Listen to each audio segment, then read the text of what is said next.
Más comunicación. Más universidad.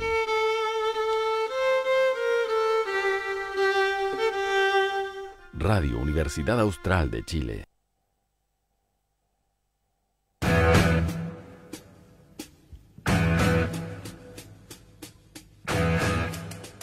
Sobre el mesón yace un cuerpo.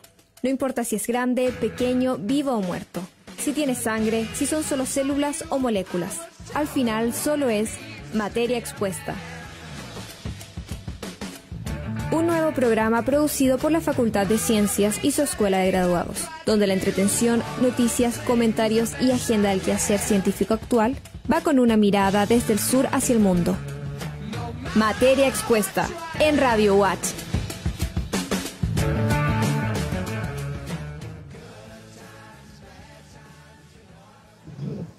Muy buenas tardes a todos, ya estamos en una nueva versión de Materia Expuesta y con un poco de retraso.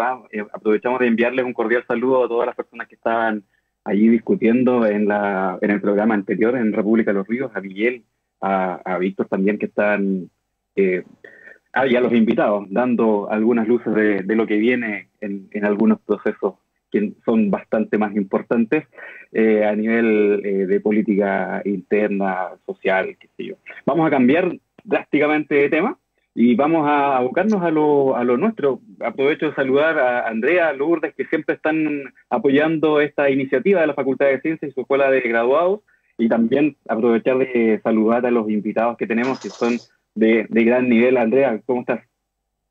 Hola Felipe, bien, hola a todos, hola Lu. Bien, aquí entretenida, sí, empezando un poquito más tarde, pero estamos contentos de estar discutiendo este tema científico que es también muy interesante, si bien no tiene este efecto político inmediato en la situación en que estamos, pero la ciencia es importante para el desarrollo también de las comunidades, de los pueblos, con base científica para tomar buenas decisiones a los tomadores de decisiones. Así que ojalá que los que estaban escuchando el programa anterior se queden escuchándonos también. Lu, ¿cómo estás? Perfecto. Hola, buenas tardes, ¿cómo están? Espero que estén bien. Yo estoy acá al pie del cañón hoy, desde la universidad, así que contenta también de tener a estos invitados maravillosos que ya nos va a pasar a presentar y saludar Andrea. Perfecto. Yo solamente quiero recordarles a todas las personas que nos están escuchando, tanto por la Radio Universidad Austral de Chile como por las redes sociales, que estamos en 3 redes sociales fundamentalmente. Allí tienen que buscar Facultad de Ciencias UACH en el Facebook, Posgrado Ciencias UACH también, y por supuesto Radio UACH. Allí estamos saliendo en vivo y en directo y en online hacia todo el mundo. Así que, dicho eso, solamente quería hacer el enlace. Hace muy poco salió una noticia que da cierta curiosidad a las personas, al público general, digamos, a nosotros también, que estamos ligados de cierta forma a la ciencia, que es que los pingüinos no son de donde nosotros pensamos que venían. Yo te voy a dejar, Andrea, ahora para que tú presentes a los invitados y puedas enlazar el tema. Ya, sí, por eso elegimos el título de este programa, que es ¿De dónde rayos? O ¿de dónde vienen los pingüinos? Entonces tenemos 2 grandes invitados. Estamos con Juan Opaso. Juan es profesor titular del Instituto de Ciencias Ambientales y Evolutivas de la Facultad de Ciencias y es además director del programa de Ciencias, Mención, Ecología y Evolución. Hola Juan, bienvenido. Hola Andrea, muchas gracias. Luis Felipe, Lourdes, gracias por la invitación. Un gusto estar acá para poder hablar de ciencia y del programa y de las cosas que vayan saliendo. Así que muchas gracias. Gracias. Y nuestra otra invitada es Suani Quesada. Ella es investigadora asociada al Instituto de Ciencias Ambientales y Evolutivas de la Facultad de Ciencias y es una reciente exalumna o recién doctora del programa de doctorado que dirige Juan. Entonces queremos tenerlos a los dos también ahora para conversar de ciencia y conversar también de este programa de doctorado. Entonces vamos a entrar con el tema de lleno. Como bien decía Felipe, hace poco salió un paper en PNAS, que es una revista de mucho prestigio científico, hablando de la evolución de los pingüinos. Y ustedes dos son biólogos evolutivos. Y queríamos primero, Juan, preguntarte ¿Qué significa este trabajo? Porque dentro de las autoras además hay una ex estudiante tuya, y que si nos comentas un poco de cuáles son las conclusiones principales de este estudio sobre la evolución de los pingüinos. Gracias, Andrea. Sí, como tú dices al inicio, es una satisfacción increíble ver que la gente que egresa de nuestro programa tiene éxito. Eso, en mi calidad de director, es un orgullo infinito, digámoslo. Y en este caso, como tú también mencionabas, es una doble satisfacción porque Mariana obtuvo el grado en nuestro laboratorio, así que es una doble satisfacción. Porque es importante también mencionar que si bien la calidad de los programas se miden por muchas métricas distintas, digámoslo, el éxito de quienes egresan es sin duda un indicador potente. Entonces, por eso, en ese sentido, súper bien, súper contento, digámoslo, que nuestros egresados estén, digámoslo, siendo exitosos aquí o en cualquier otra parte del mundo donde se estén desempeñando. Sobre el paper es un paper súper lindo, digámoslo, es en un grupo que la gente conoce, que la gente lo ve, no sé, en los zoológicos, está muy ligada a los pingüinos, son como esas especies íconos, especies banderas. Y lo que hicieron en este paper fue secuenciaron el genoma de 18 especies de pingüinos y respondieron algunas preguntas fundamentales que todavía estaban dando bote en la literatura respecto a la historia evolutiva de este grupo.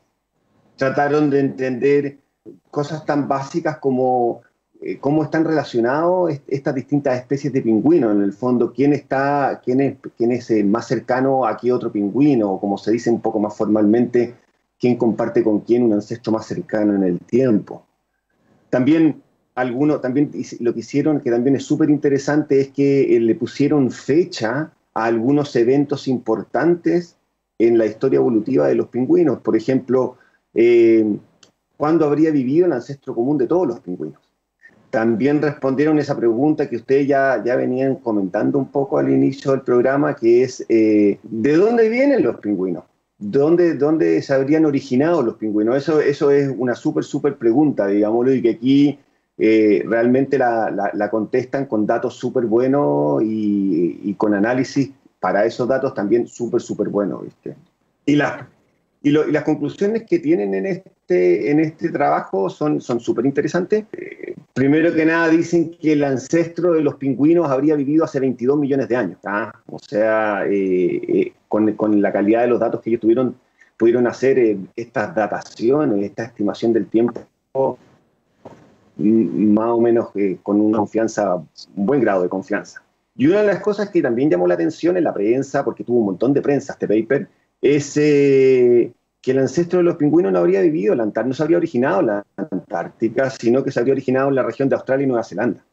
Y que como corolario de eso, que en realidad la colonización de la Antártica habría sido posterior a su origen. Entonces, en el fondo, habrían iniciado zonas templadas, se habrían ido a las regiones más frías. Y finalmente lo que también hicieron, digamos, lo que es súper interesante, sobre que estamos ingresados en patrones solares, es que en el fondo investigaron qué genes habrían cambiado principalmente para dar cuenta de las adaptaciones que tienen los pingüinos, sobre todo para bucear, para nadar en aguas tan frías y ese tipo de cosas. Y eso es como lo principal que muestra este paper, digámoslo. Yo no tengo dudas que en el fondo son súper buenos datos en un grupo que toda la gente conoce, entonces va a ser súper popular. Y desde ya, si uno busca en internet, se da cuenta que hay un montón de entrevistas de este paper, digámoslo, porque la está llevando a nivel mundial. Así que, en general, un súper buen trabajo. Gracias, Juan. Sí, muy interesante el comentario y efectivamente los pingüinos, una especie emblemática que a todos nos parece muy tierna, ¿no es cierto? Es como el oso panda, ¿no? De estas especies que llaman la atención en términos generales. Y es como es el símbolo de la universidad también. ¿Verdad? Se puede entrar en la historia de por qué el pingüino es el símbolo. Sí, pues sí, absolutamente. Suani, bueno, tú como recién egresada, quería preguntarte cómo ves esto de este paper. Una de las características también que tiene, ¿no es cierto?, es el número de autores, que también es muy diverso, de distintos países. Cuéntanos un poco cómo se generan este tipo de trabajos, interacciones de científicas, o qué tiempo lleva tú como científica, ¿no es cierto?, y también trabajando en estas áreas de evolución, qué tiempo lleva formar un trabajo de este tipo, con estas colaboraciones. Pues básicamente lleva bastante tiempo, en el sentido de que lo primero que uno hace es comenzar a comparar los genomas de los individuos, ver los cambios, esas variaciones que hay en esas zonas. Entonces, dependiendo del número de especies, de los individuos que uno utilice, entonces los análisis bioinformáticos que se realizan conllevan mucho tiempo, primero que todo. Entonces la persona que está encargada, digamos, de analizar esa parte requiere bastante trabajo. Muchas veces esos análisis duran meses, puede durar hasta un año un análisis de eso, entonces es bastante dispendioso. Y además de eso, entra la discusión de esos resultados con diferentes personas. Entonces, ya que uno no puede tener ese contacto presencial con los diferentes investigadores, entonces también conlleva a aumentar aún más el tiempo, y luego, además de eso, tener que analizar esos resultados, y la escritura, la interpretación de esos resultados, la búsqueda de referencias. Entonces es un trabajo bastante arduo, tanto por la comunicación entre los diferentes investigadores, como el análisis de por sí de estos genomas, y esa comparación entre aquellos genomas. Gracias, Suani. ¿Podría, disculpa, Suani, solamente haciendo o quizás bajando un poco el lenguaje a un público más general, ¿cómo es que finalmente se hacen esto? Si podrías repetirme la respuesta, ¿cómo se hacen estos estudios? ¿Cómo tú te sientas en el escritorio, abres el computador, qué clase de archivo tienes? Hazme una descripción más o menos. Ya, pues básicamente uno parte ya del genoma, que entonces sería como la reunión de todo el material genético, es decir, como la reunión de todos los genes de los organismos. Entonces uno parte de ahí, ¿cierto? Entonces partimos de tener ese genoma, y vamos a tener el genoma de las diferentes especies de pingüinos, de las 18 especies de pingüinos que se analizaron, ¿ya? Luego de eso, entonces, comparamos qué cambios hay en cada uno de los genomas en comparación con las otras especies. Entonces, dependiendo de esos cambios, vamos a poder datar, determinar el ancestro común entre diferentes especies. Y además de eso, dado que tenemos, digamos, una comparación, digamos, al tener cuándo se diversifica, cuándo hubo esa divergencia, cuándo, digamos, hubo ese tipo de cambios, podemos ver qué tipo de ambiente, qué tipo de temperatura, por ejemplo, se tenía en el mar, y podemos ver cómo afectaron entonces esas diferentes regiones del genoma, y así poder determinar tanto cuándo se diversificaron, y de las razones por las cuales podrían haber relacionado generado esos tipos de cambios en esas zonas del genoma. Perfecto. Juan Cristóbal, aprovechando que estamos tocando este tema, justamente cómo uno accede a los genomas. Existen bancos, yo no sé, quizás mucha gente se pregunta cómo es, por ejemplo, procesar tal cantidad de datos, porque imagino que un genoma no es un archivo fácil de manipular. No es fácil de manipular. Y bueno, ¿cómo acceder a los datos? Tal como tú decías, por un lado hay bancos públicos, bases de datos públicas en que uno puede acceder a los datos, digámoslo. Tú vas hoy día y no necesitan autenticarte ni pagar ninguna suscripción, nada, son de libre acceso. Y eso es importante. De hecho, en el fondo, en este paper de los pingüinos, una vez que se publica el paper, los autores tienen el mandato de depositar la secuencia de esas 18 especies de pingüino para que cualquiera de nosotros pueda acceder. Entonces, a medida que se van publicando, se van depositando. Y obviamente mientras la gente hace el estudio, mientras se está publicando, existe una suerte de embargo que se llama, que en el fondo uno los deposita, pero no se liberan hasta que el paper esté publicado. Y por otra parte está cuando uno quiere tener datos originales, no aquellos que están depositados en bases de datos, digámoslo. Bueno, uno tiene que hacerle, lo que tiene que hacer es muestrear individuos de la especie en la cual está interesado secuenciar su genoma, hacer extracciones de DNA, digámoslo, de muy buena calidad y mandarlo a secuenciar. Y de ahí vienen todos los análisis bioinformáticos que principalmente contemplan lo que se llama ensamblar, en el fondo es poner este genoma en orden, digámoslo. Es como armar un puzzle, digamos. Pero esas son más o menos las dos vías, el dato original o los datos que ya están depositados en bases de datos públicas que cualquiera de nosotros podemos acceder. Oye, solo para matar mi curiosidad, cuando uno accede a un banco de lo que sea, incluso los de plata, uno tiende a curiosear un poco y siempre hay algo que te llama la atención que tú estás descargando en este momento. Me imagino que los dos, dada la expertise que tienen, han navegado por estos bancos. ¿En qué precisamente han descargado como para que les genere curiosidad a ustedes ahora, como en el presente? Suani primero, no sé quién va primero. Bueno, pues yo básicamente no es que navegue mucho en esos bancos, ya que yo trabajo más con microevolución, con evolución a pequeña escala, es decir, dentro de las especies. Entonces, básicamente yo trabajo en eso, entonces no es que, digamos, navegue mucho en ese tipo de bancos. Yeah. En mi caso, viste, yo trabajo más con esta base de datos, así que yo gasto harto tiempo de pantalla navegando en esta base de datos. Son realmente una fuente inagotable de información, y hoy día mucho más que antes. Si tú navegabas 10 años atrás en esta base de datos, encontrabas muchísimo menos. O sea, las tecnologías de secuenciación se han hecho mejores y más baratas, lo cual hace que ya mucha más gente pueda acceder a secuenciar un genoma completo, por ejemplo. Entonces eso hace que estas bases de datos se vayan agrandando y en el fondo uno, por más que hayan sido publicados esos genomas, uno puede seguir respondiendo innumerables preguntas en base a eso, porque hay muchas especies que representan muchos linajes distintos que tienen sus particularidades, y si uno quiere tratar de aprender un poco más de cuáles son las bases genéticas de todas esas particularidades que tienen distintas especies, los datos están ahí disponibles, hay que trabajarlos nomás.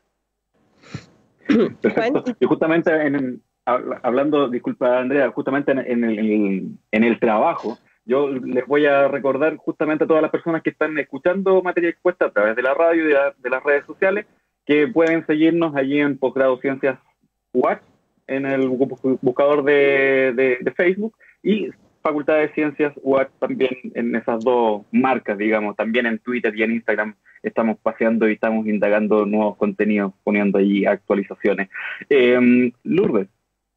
Para la gente que se viene conectando a los distintos medios o que acaba de sintonizar la radio, en la 90.1 en el espacio valdiviano, les recuerdo que estamos con Juan Opaso y Suani Quesada hablando de estas especies tan carismáticas que son los pingüinos, logo de nuestra universidad, lo anotaba Felipe.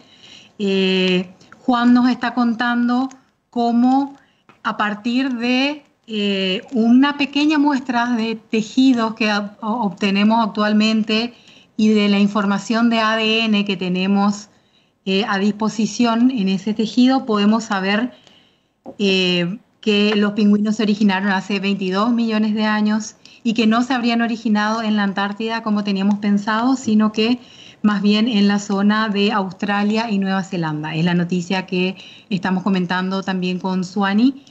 Y estamos hablando también de la cantidad enorme de datos genómicos, de datos de secuencia de ADN que hay disponibles ahora para hacer estudios en evolución y hacer distintos tipos de preguntas que nos clarifiquen acerca de la evolución de nuestra misma especie y de otras especies de animales, de plantas, insectos, etc.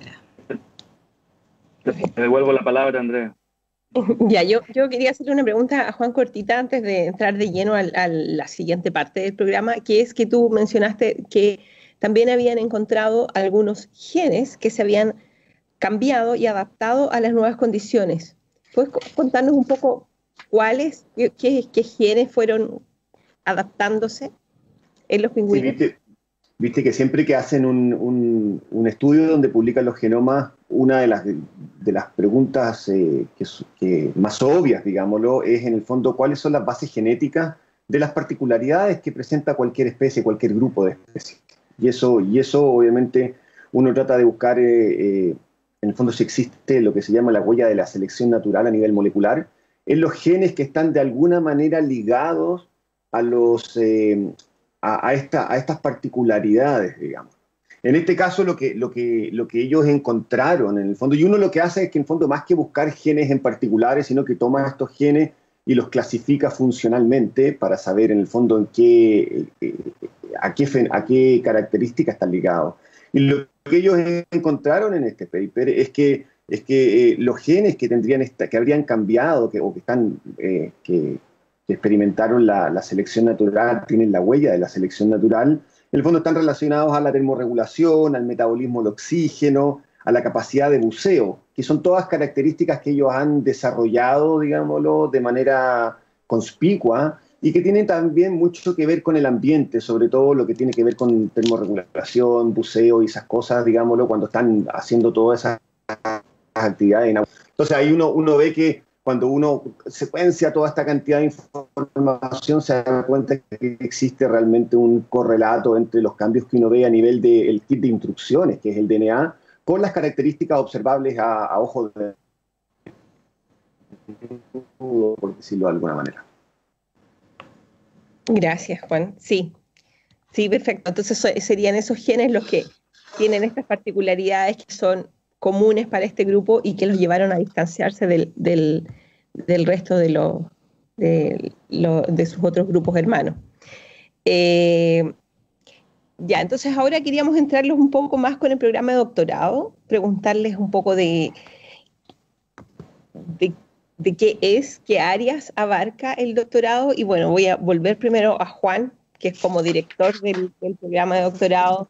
Queremos saber por qué tú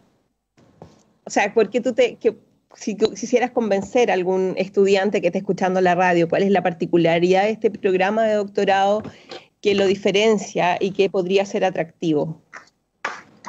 Bueno, nuestro programa de doctorado en ciencias ecológicas y evolutivas, a quienes estén entusiasmados en desarrollarse en esas áreas, no tengo dudas que nuestro programa es una oferta súper atractiva, porque en realidad tenemos un cuerpo académico que soporta detrás de nuestro programa, que es súper potente y en distintas áreas. Entonces, eso es algo que los que están buscando un posgrado en ciencias ecológicas y evolutivas hay que fijarse, digámoslo. También hay que darse cuenta de que realmente nosotros hemos sido capaces, como un doctorado que ya es maduro, tiene más de 20 años nuestro programa doctoral, hemos sido capaces en realidad, y lo hemos demostrado, de que podemos formar científicos y científicas de manera independiente. De eso nosotros no hay ninguna duda.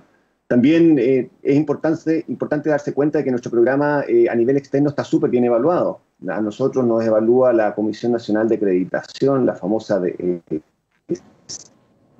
¿Tienes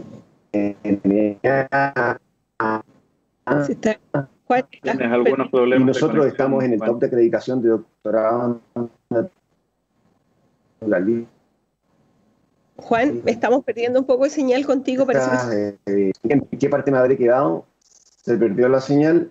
Sí, te estás quedando como pegado. Estabas hablando de la comisión que los acredita, que están en el top de la acreditación, pero se te escucha muy cortado. A lo mejor si puedes revisar por mientras tu conexión y podemos ir donde Suani, que nos cuente un poco su experiencia. Sí, porque te quedas pegado. Suani, ¿qué es lo que hacía? Bueno, tú no eres chilena, cuéntanos un poco cómo fue tu decisión, tu experiencia acá. Ya, no, efectivamente no soy chilena, creo que mi acento me delata, soy colombiana. Eh, Nunca pensé venir a Chile a hacer un posgrado y en general tenía dudas de hacer un posgrado como tal, porque en Colombia no es tan común que uno haga un doctorado antes de una maestría, primero que todo. Entonces, eso fue un poco difícil, digamos, pero cuando llegué a Valdivia me enamoré. Bueno, primero la conocí en primavera, así que no era tan Fue fría. fácil. Sí, exacto. Pero dejando a un lado el invierno y todo eso, en cuanto a vivir acá en Valdivia, ha sido súper lindo porque la gente es muy amable. Además de eso, el programa de doctorado me gustó mucho, ya que es un doctorado interdisciplinar, digamos, une todas las cosas que yo siempre había querido, que era trabajar en genética o genómica de animales marinos. Entonces podía, en solo el instituto uno puede encontrar diferentes profesores que te pueden guiar hacia las preguntas que uno quiere responder. Entonces, por ese lado me fascinó poder interactuar con los profesores del doctorado, aparte que tenemos una diversidad gigante, una diversidad cultural. En nuestro instituto hay profesores de todas partes, entonces por ese lado no me arrepiento de la decisión que tomé al venir acá a tomar este doctorado. Gracias, qué bueno. Sí, tú ya llevas varios años acá, 4 o 5 años, ¿cierto? Sí, este es mi 5º año. Sí, no, 5 años y medio. Juan, tú estabas contándonos que el programa está acreditado. No alcanzamos a escuchar por cuántos años. Yo creo que ahí te quedaste pegado. Sí, no, bueno, primero que nada decir que, bueno, que me alegro de que el testimonio de Suani sea súper positivo, porque es algo que nosotros desde hace un tiempo nos estamos esforzando para que en el fondo el programa y los estudiantes sea una súper buena estadía. Pero lo que estaba diciendo antes de cortar, de quedarme medio pegado, es como que lo que tú me preguntabas de por qué venir a estudiar acá. Y bueno, un poco lo que decía Suani, pero porque hay un grupo de profesores que doctorado, como decía Suani, también es muy intercultural porque tenemos en nuestro claustro hay profesores y profesoras de distintas partes del mundo. Te perdemos, Juan. Más allá de las flores que es importante mencionar de que de nuevo se quedó pegado. Sí. Ay. Sí. Pero bueno, vamos a aprovechar a Suani, mientras tanto le contamos a todas las personas que están escuchando Materia Expuesta que estamos con aquellos problemas del teletrabajo. Ya vamos a volver al estudio de radio porque de verdad que lo echamos de menos. Esta modalidad pierde un poco la magia de la radio. Aprovechamos a Suani. Suani, cuéntame un poco, o sea, ya me dijiste Valdivia en primavera. Así es fácil enamorarse de Valdivia, pero con el correr del tiempo, ¿en ningún momento quisiste tirar la esponja? Sí, o sea, además de las cosas lindas del doctorado, también es un reto porque estudiar un doctorado no es fácil. Muchas veces quise decir como, no, ya, esto no es lo mío, me voy. Sin embargo, con el apoyo por ejemplo, de mi profesor tutor y su esposa, el profe Pablo Sáenz y Emily, ellos fueron súper lindos y, digamos, cuando tenía problemas, más que tutores, por ejemplo, en el instituto, uno muchas veces encuentra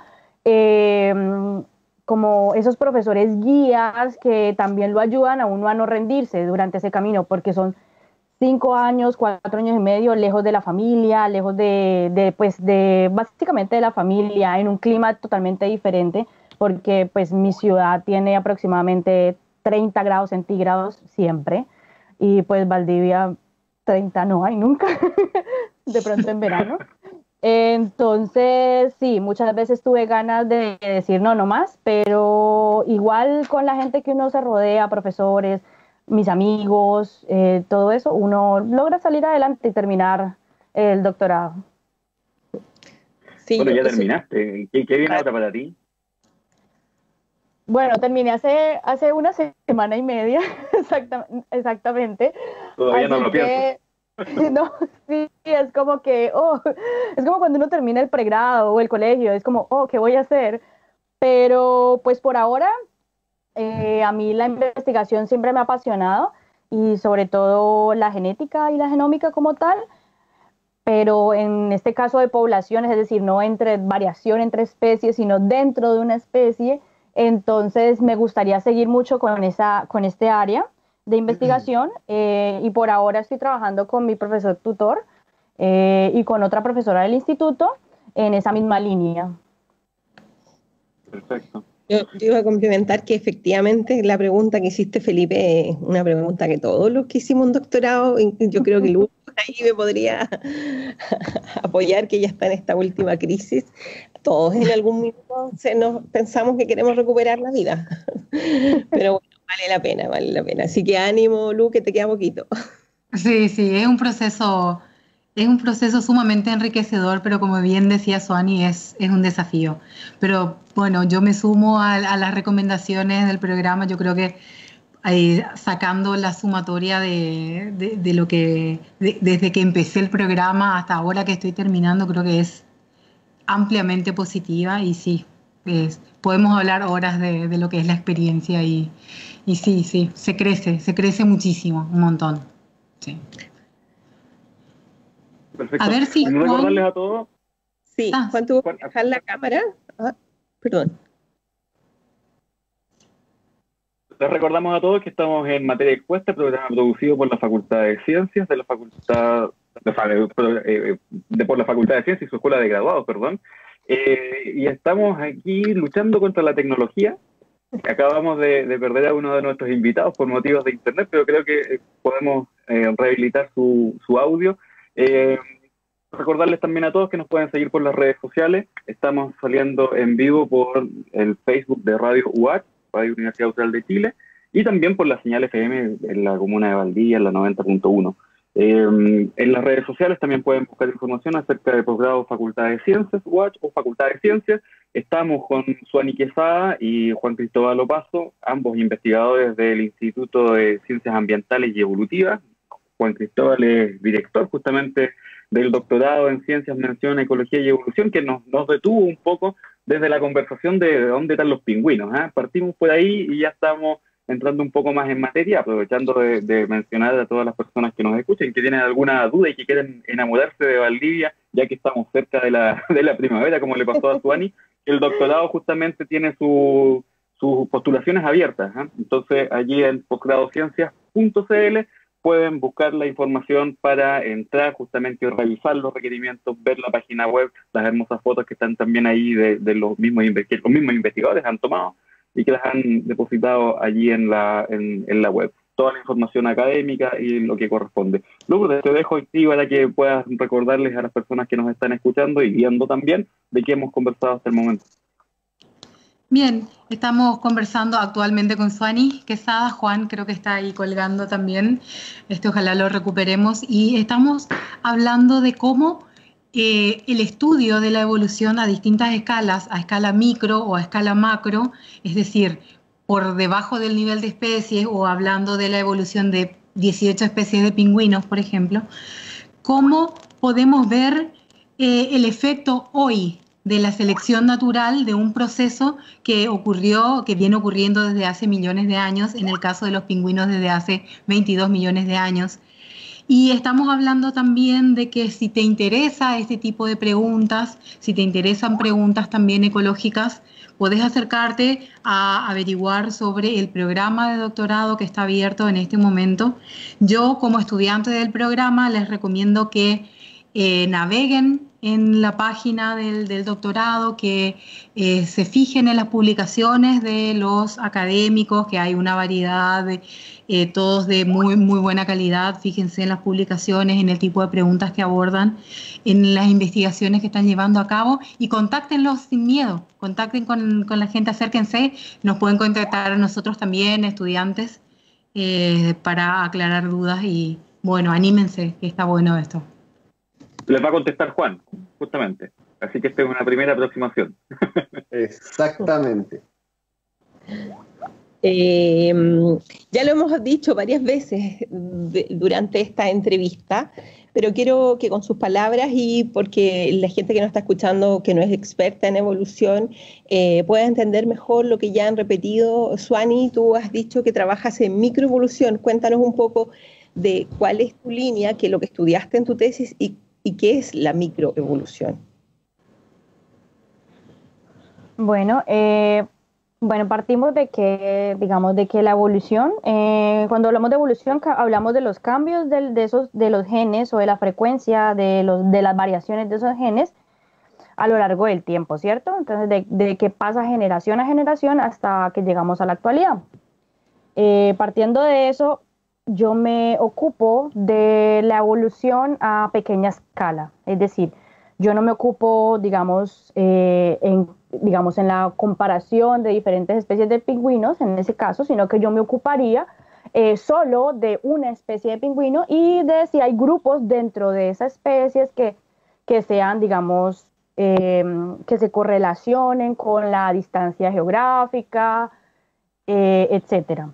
En mi tesis, yo básicamente estudié a Piura chilensis, al piure como tal, a lo largo de todo.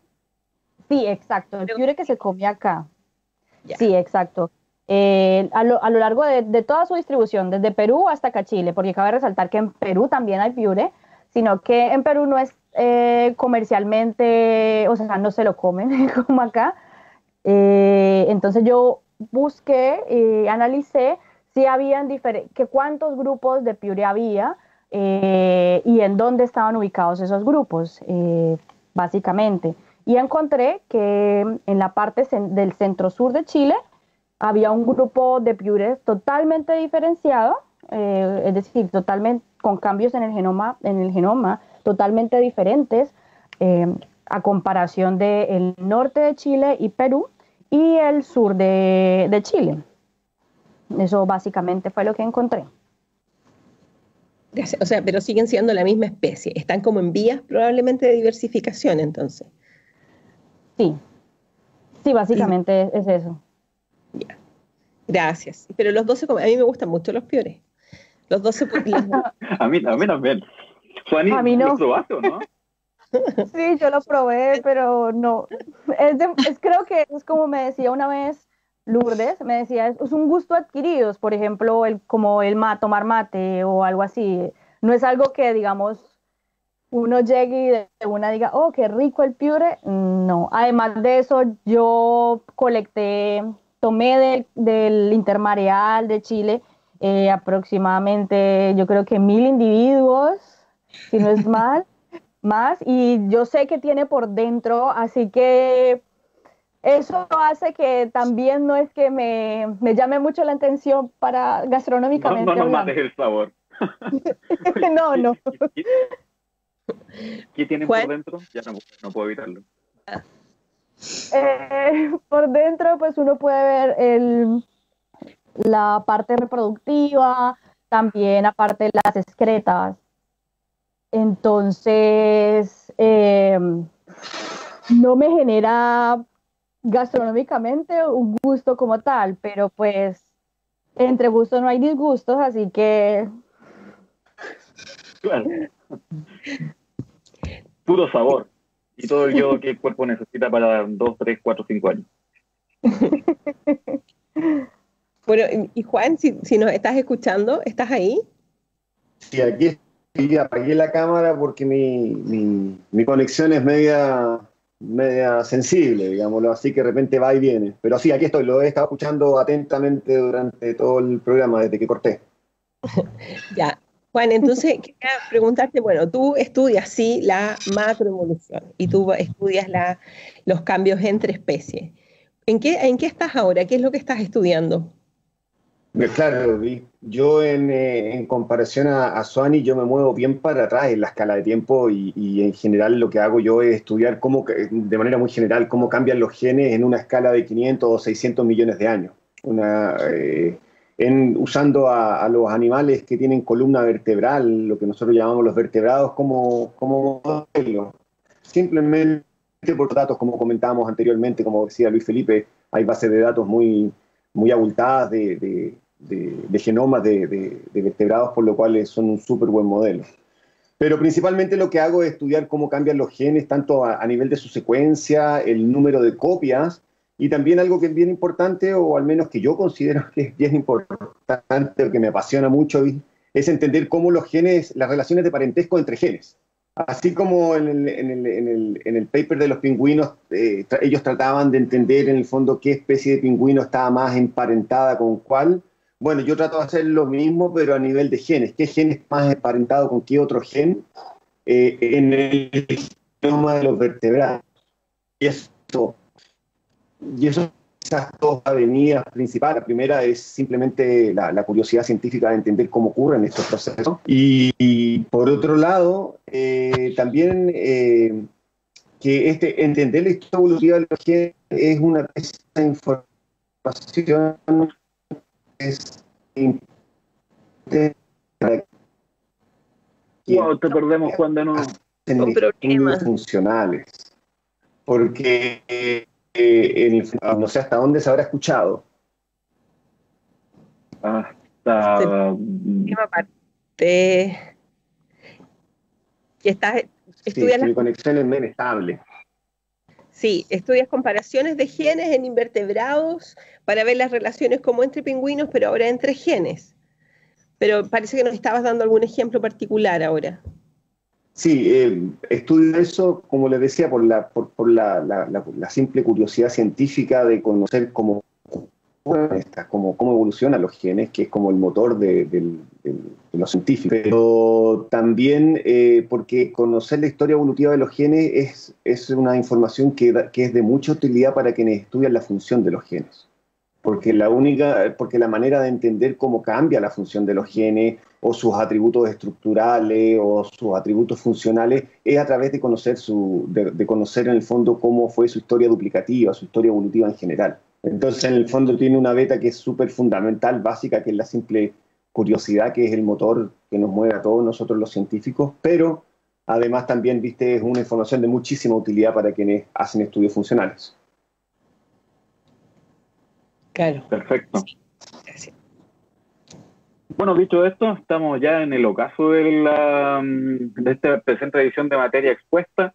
Como decíamos, estamos en las redes sociales, posgrado Facultad de Ciencias UAC, también en Facultad de Ciencias UAC, y les voy a dejar los últimos 2 minutos para que hagan la invitación justamente a estudiar evolución desde la Universidad Austral de Chile. Suani, Juan Cristóbal, les dejo la palabra para ocupar estos últimos 2 minutos en justamente hacer un llamado a quien pueda estar escuchando, o quien tenga un hijo que está allí dubitativo, o un nieto también, que le pueden hablar de que desde Valdivia se puede hacer una excelente ciencia, se puede estudiar justamente evolución a gran nivel.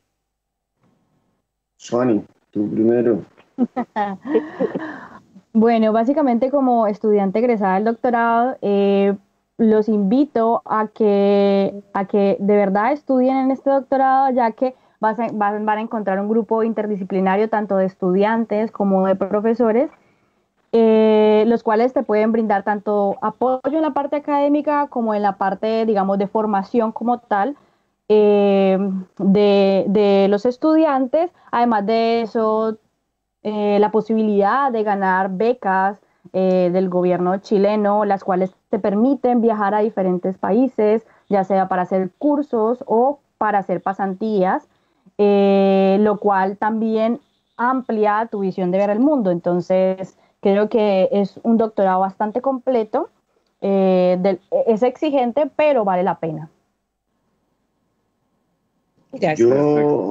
Yo ahí hago el llamado para quienes estén pensando en hacer un doctorado en ciencias ecológicas y evolutivas, que le den una mirada a nuestro programa. Tiene un cuerpo académico que sustenta nuestro programa, que es realmente de primer nivel, muy diverso. Además estamos ubicados en la ciudad más linda de Chile, lo cual también hace un atractivo muy, muy bueno para venir a estudiar.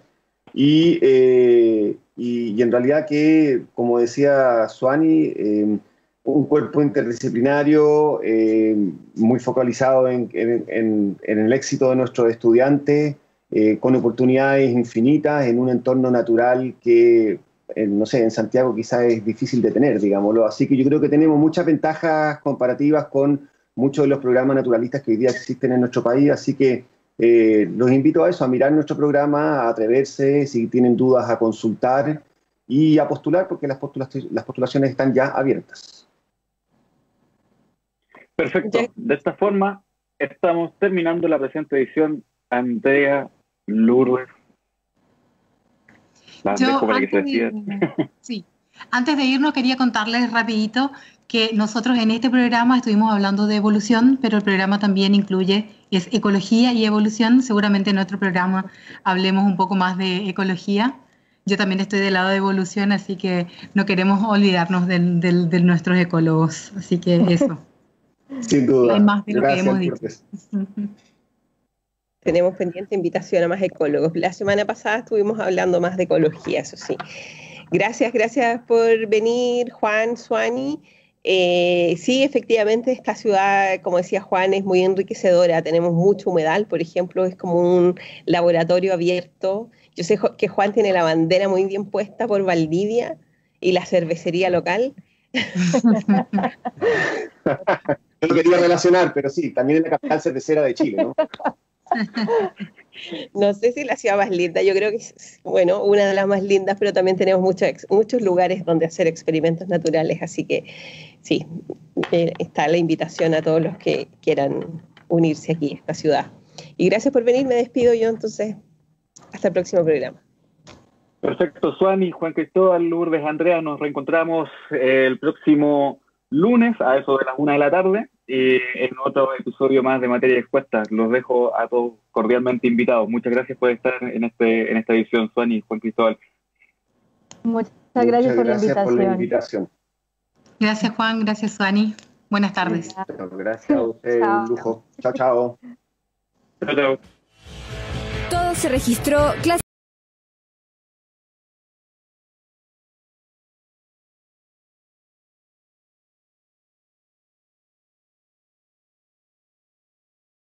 Con toda la entretención, noticias, comentarios y agenda de la ciencia. Materia Expuesta en Radio Watch.